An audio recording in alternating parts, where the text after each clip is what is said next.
Өзүнүн бетине өзү түкүрөт. Бул аптада депутаттардын бири-бирин эки жүздүүлүккө айыптаганы талкууланды окшойт.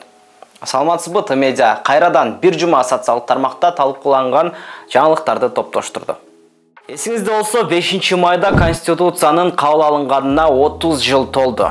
Бул аптада дал ушул датанын белгилөө үчүн Жогорку кеңеште жыйын болгон.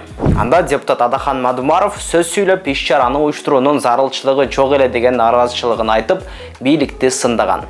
Ага парламент төрагасы Нурланбек Шакиев жооп берип, эл өкүлүн эки жүздүү деп атады. Социалдык тармактын колдонуучулары бул комментарийге баарың эле бирдейсиң деген өңүттө билдирүү калтырып жатышат.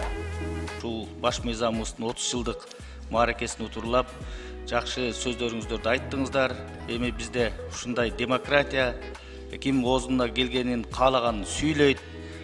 Биздин бир ораторубуз дагы айтты, мен бул күнгө келбейт элем, бул иш-чарага дейт, бирок келди. Мен катышпайт элем дейт, катышып отурат.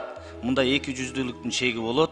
Мындай учурларды сөз белгилеп коюшубуз керек. Мен бул бийликке түкүрдүм дейт, өзү ушул бийликтин бир бута болгон парламенттин депутаты, өзүнүн бетине өзү түкүрөт. Биз ошондой ачуу таттууну ачык айтып коюшубуз керек. Анткени менен мен ойлойм, бүгүнкү биздин жыйын өз максатына жетти. Бар болуңуздар. Чоң рахмат, урматтуу катышуучулар. Азыр имараттын түстүк тарабында сиздер менен бирге сүрөткө түшөлүк, андан кийин сиздерге фуршет уюштурулган. Рахмат. Мадумаров темасын улай. Бул жумада улуттар арасында кастыкты козутуп жатат деген шек менен Куба Буба аттуу Facebook баракчасынан ээси кармалды.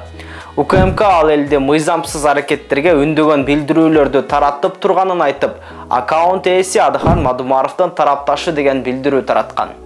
Бул аккаунтка баш баксаңыз, көбүнчө бийликти сындаган маалыматтар жазылганын көрөсүз. Бул апта ичинде кармалган жалгыз социалдык тармак колдонуучусу эмес, Бишкекте да тиктокер ушул эле берене менен кармалды. Ал маалыматка тиктокер кармалды, эми өлкө өнүгүп кетет деп шакаба кылгандар да болуп жатат. Бирок сиз да раса, этника, улут жана аймактар арасында кастыкты козутууга жаза бар экенин унутпаңыз. Бул аптада жеңиш майрамынын урматына жаңы торттордун чыгарган Куликовский фирмасы катуу талкууга калды.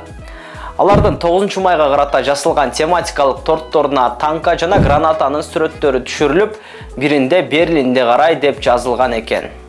Социалдык тармакта торттун сүрөттөрү активдүү бөлүшүлүп, кондитердик азык аркылуу да согушту пропагандалап жатканы кечиримсиз. Мен Куликовскийдин тиркемесин өчүрүп таштадым деген билдирүүлөрдү калтырышкан. Кийин кондитердик үй кечирим сурап жооп берди. Оштогу жаңылыктардан. Бул жумада шаарга жолдун үстүнөн жөө адамдар өтө турган өтмөк курула баштады. Анын төрт тарабында тепкич, кары картаңдар жана майыптыгы бардар үчүн лифт болот экен. Бийиктиги 6,5–7 метр болуп, курууга 45 миллион сом сарпталат. Баары пландагандай бүтсө, шаардыктар 5 октябрдан жол үстүнөн жүрүп калат. Мамлекеттик мекемелерде пандус курулбай калган шартта эми асман жолдорунан өтүп калабыз. Курулганы жакшы, бирок мүмкүнчүлүгү чектелгендерди да көңүл четине калтырбасак. Айтмакчы, быйыл сомдунда жүгүртүүгө чыкканына 30 жыл болду.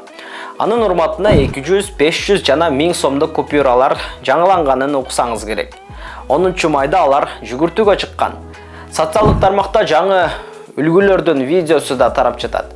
Сиздин колуңузга да жеткен болсо, комментарийде сүрөтүн бөлүшүп койсоңуз болот. Биз бул жумадан ушундай кызыктуу маалыматтарды топтоштура алдык. А сиз үчүн бул аптада кандай өзгөчө жаңылык болду? Жаза кетсеңиз болот. Медиа телеканалынын социалдык баракчаларына катталганды унутпаңыз. Жогоруда айтылган же башка дагы жаңылыктарды ыр саптары менен тааныштырган катталуучуга бизден өзгөчө белек бар. Андыктан сиздин ыр жаңылыктарыңыздарды комментарийден күтөбүз.